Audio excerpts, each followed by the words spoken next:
আসসালামু আলাইকুম, আমার নতুন পেজে সবাইকে স্বাগতম। আজকে নিয়ে আসলাম খুব মজাদার একটা পিৎজার রেসিপি নিয়ে। আমি এই পিৎজাটা বানিয়েছি কোনো ইস্ট ডিম ছাড়াই। কিভাবে এত সুন্দর করে পিৎজা বানালাম, সাথে আমি কিছু চিকেন ফ্রাইও বানিয়েছি, সেটা আপনাদের সাথে অবশ্যই শেয়ার করব।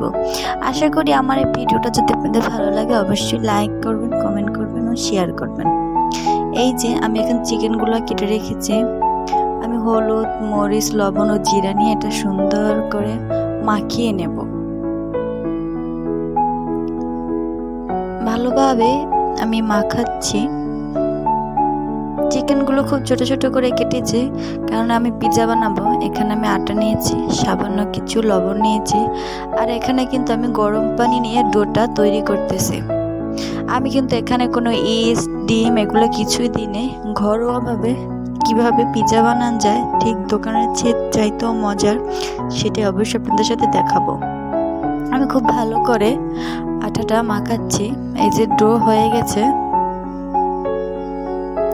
এখন আমি এটা একটু সাইডে রেখে দেব। এখন যে আমি চিকেন ফ্রাই করব, এর জন্য একটু হলুদ, মরিচ, লবণ ও জিরা নিয়ে একটু মাখিয়ে অন্য সাইডে রেখে দেব। এই যে এটা আমি একটু বেলে নিতেছি, এটা ভালো করে। বেশি পাতলা করব না, একটু হালকা মোটা জানি থাকে। বেশি পাতলা করলে এটা ভালো হবে না। আমি সাইডে এরকম করে দিতেছি। আর যে দেখুন সুন্দরভাবে আমি দিয়েছি। একটু গরম করে রাখি, কারণ আমি এটাই পিৎজা বানানোর জন্য। এখানে আমি সামান্য কিছু তৈল দিতেছি। এখানে নিয়েছি পেঁয়াজ, রসুন, আদা, ধনিয়া পাতা। এখানে আমি আস্তে আস্তে করে সবকিছু দিতেছি। এই যে চিকেনটা ভাজবো, পরে হালকা পানি দিয়ে দেব। এর জন্য এটা আমি তৈলের উপরে হালকা করে ভেজে নিতেছি। অনেকক্ষণ ধরে ভাজতেছি।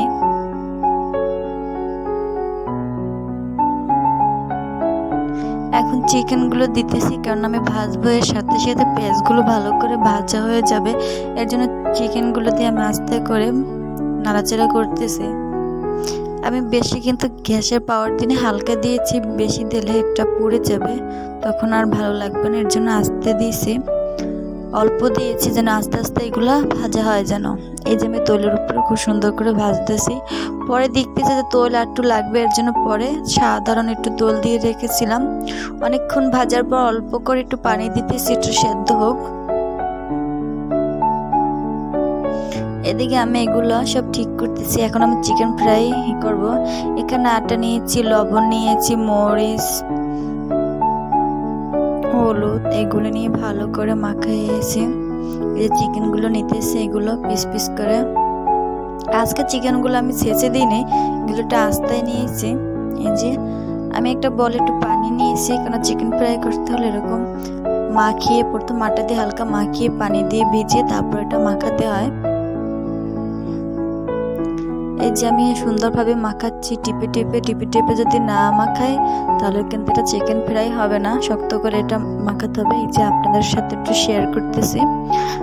যে দেখুন সুন্দরভাবে আমি এগুলোই করতেছি। এখন আমি এটা তৈল দেখতেছি গরম হয়েছে কিনা। যখন গরম হয়েছে আমি সুন্দর করে এগুলো দিতেছি। আমি কিন্তু জাল বেশি গরম করি নাই, অনেকটা পাওয়ার কম দিয়েছি। বেশি দিলে সব পুড়ে যাবে, তখন আর ভিতরে ভালোটা হবে না, তখন আর সেদ্ধ হবে না। আমি সেই চিকেনগুলো রান্না করে শেষ, আমি একটা বাড়িতে ঢেলে নিতেছি।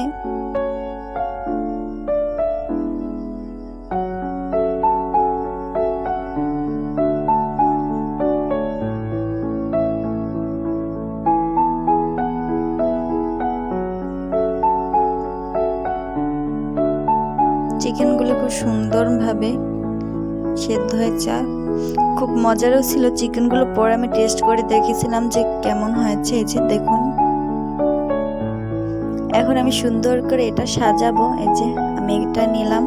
আমি কিন্তু নিচে কোনো তৈল বা কোনো পানি কিছুই দিই না, এটা হালকা পাওয়ারে রাখবো, তখন এটা হয়ে যাবে। আপনারাও কিন্তু এরকম করবেন। আমি এখন একটা কাঁটা চামচ নেব।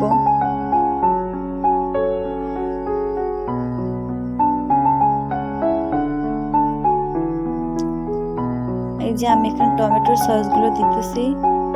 আমার কাছে বেশি টমেটো সস ছিল না, এখানে 4টে ছিল, আমি 4টে দিয়ে বানাবো। এই যে আমি কিন্তু এই যে দেখুন টমেটোর সসগুলো দিতেছি। আমি কিন্তু কাঁটা চামচ দিয়ে ভিতরে ছিদ্র করে নিয়েছি, এর জন্য একটু ভালো হবে এর জন্য। এখন আমি টমেটোর সস দিয়ে একটু চিকেনগুলো দিতেছি।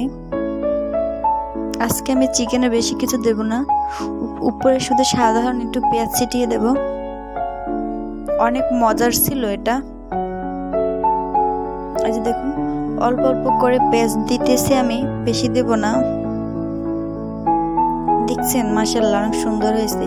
এটা কিন্তু খেতে অনেক মজার ছিল। আমার বাসার সবাই খেয়েছে, সবারই খুব পছন্দের ছিল। এখন আমি এটা ঢেকে দেব, হালকা পাওয়ার এটা হোক।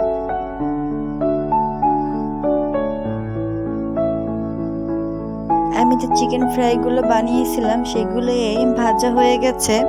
এখন আপনাদের দেখাতেছি যে কিরকম ভেজেছি। অনেক মুচমুচে ছিল, খুব মজার ছিল এটা। এটা তো আমার বাবার অনেক বেশি পছন্দের। এই যে দেখুন আমি এগুলো সাজিয়েতেছি আর ওদিক